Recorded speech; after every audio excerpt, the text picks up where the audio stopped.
I always like doing this, just kind of figuring out who the stakeholders are as we get into any conversation. I feel like it was one of the things driven home to me during journalism school. Like anytime you were writing something, it's like, who are the stakeholders?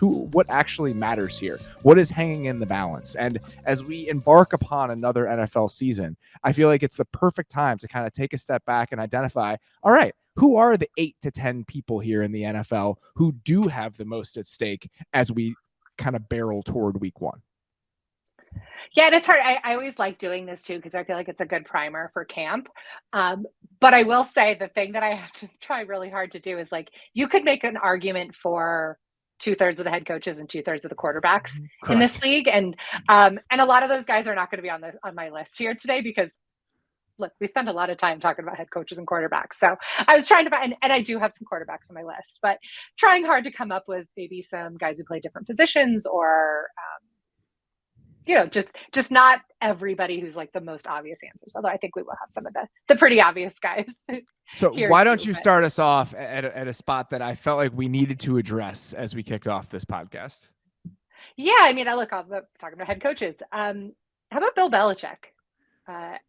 Crazy to say that the most accomplished coach in the history of the sport would be one of the guys with the most at stake heading into the season, but I think that we have to talk about him here. Yeah, I mean, I think when I would kind of go through this list and do this exercise, I try to look at like who is at kind of a pivot point or an inflection point in their season, in their career, with their legacy, and I think Belichick is at kind of a lot of those things right now. I mean, I think when you look, he could.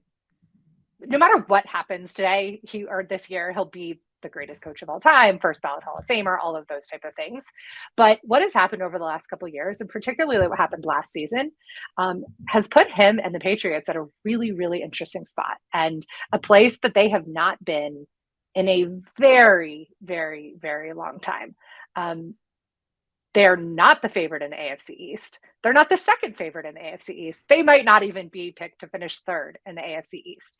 And a lot of this is because of Bill Belichick's doing, the roster decisions he's made, the coaching decisions that he's made, and then obviously the moves that the rest of the division and the rest of the AFC has made to kind of catch up and surpass him. So, I just look at this as being a really pivotal year for not the Patriots as a whole, but specifically how we talk and think about Bill Belichick. And I don't think it's necessarily going to change his overall legacy, but this is a guy who, if things continue to spiral, if the Bill O'Brien hire isn't a home run, if Mac Jones continues to regress and doesn't make progress in year 3, this is we're going to be talking about potentially some major changes there. And, that's really hard when you have a guy who's at almost 300 career wins, right? I mean, one of the best coaches of all time. So they're just so interesting to me. And it's a place that's just going to be full of drama week in and week out. And he's going to be at the center of all of it.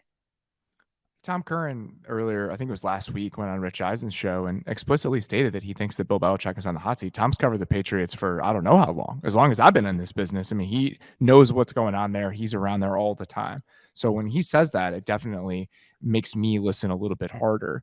You go back the last couple of years. In 2021, this team spent a shitload in free agency. You're coming off the Tom Brady Super Bowl. I'm sure no one in town was happy about that, to watch him walk out the door and see him play the way that he did in Tampa.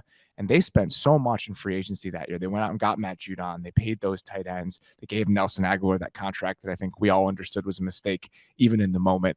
And they made the playoffs that year, but the results, I think, were fairly underwhelming with those signings. They made the playoffs that year, but I think the results from those signings were pretty underwhelming. Jonnu Smith's obviously moved on already, and they've really pulled back how aggressive they've been in the roster building process overall. It kind of feels like in that first year, it's like, all right, let's go show them. Let's go show them what we can do even when Tom's not here after that kind of strange interstitial season in 2020. But after the way that it's gone over the last couple seasons, it kind of feels like Robert Kraft has pulled the reins back a little bit. Where it's like, you know what, Bill, why don't you take it easy in the amount of money that you're throwing around, the amount of leeway that we're going to give you to kind of put ourselves in a worse position for the future for you to maximize the present. mean, they're near the bottom of the league in the amount of money that they've spent on this roster. They have $100 million in cap space heading into next year. They didn't go out and do something like the DeAndre Hopkins signing. They haven't gone out and signed Dalvin Cook.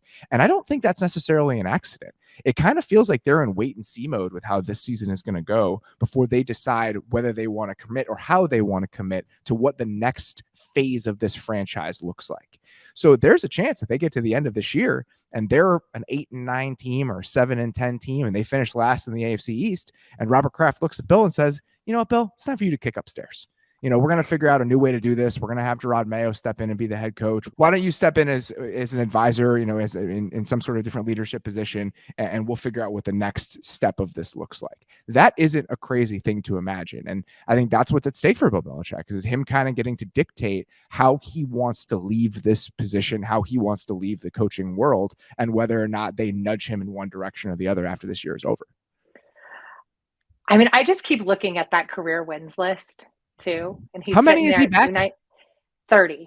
He's at 298. Wow. Don Shula is at 328. So 30 wins.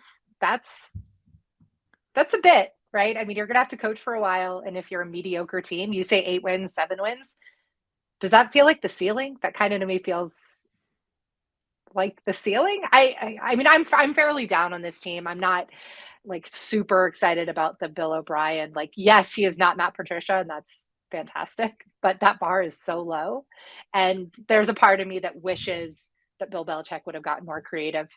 He had the entire league at his disposal to make a hire, and he kind of, went out and did the thing he always does, which is hire somebody that he's familiar with, that has coached there before, that understands the Patriot way, whatever. I look at you look around at the rest of the NFL and you see, coaches branching out from their trees. And like I look at what Frank Reich has done, and we'll see. Who knows how that's going to go in Carolina? But I'm really inspired by the fact that he didn't just like kind of go with what he knows and like just dig into the past of people that he worked with in Indy or Philadelphia. That he really tried to like bring in new ideas, knowing that he is a young quarterback that he needs to develop, bring in different minds, different philosophies, different offensive schemes, and try to marry that all together. Where Belichick is like kind of just really sticking to like, this is how I do business. This is what we're going to do. And we'll see if he can chip away at that list, or it's hard for me to see him bumping up to a front office type of role. Well, you can't fire him, right? I guess that's kind of what I mean. No, I don't know if you can fire him. Can you? I don't think you can. I think you massage it in some way where I'm not sure you can fire Bill Belichick after everything that he's done. I'm pretty sure there has to be a conversation where you work on the messaging. Could he torch the building on his way out and go?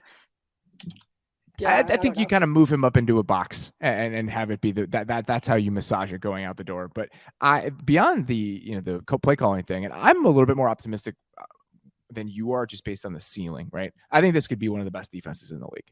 They have such good defensive personnel top to bottom. They were really good on defense last year. They've got some young, intriguing pieces on that side of the ball. And their offense, as long as they're not bottom of the barrel, as long as they're not one of the worst offenses in the league like they were last year, can Bill O'Brien take them to competency? Can this be the 17th best offense in the league combined with the second best defense? And can that win you 10 games if you get a couple breaks? Maybe.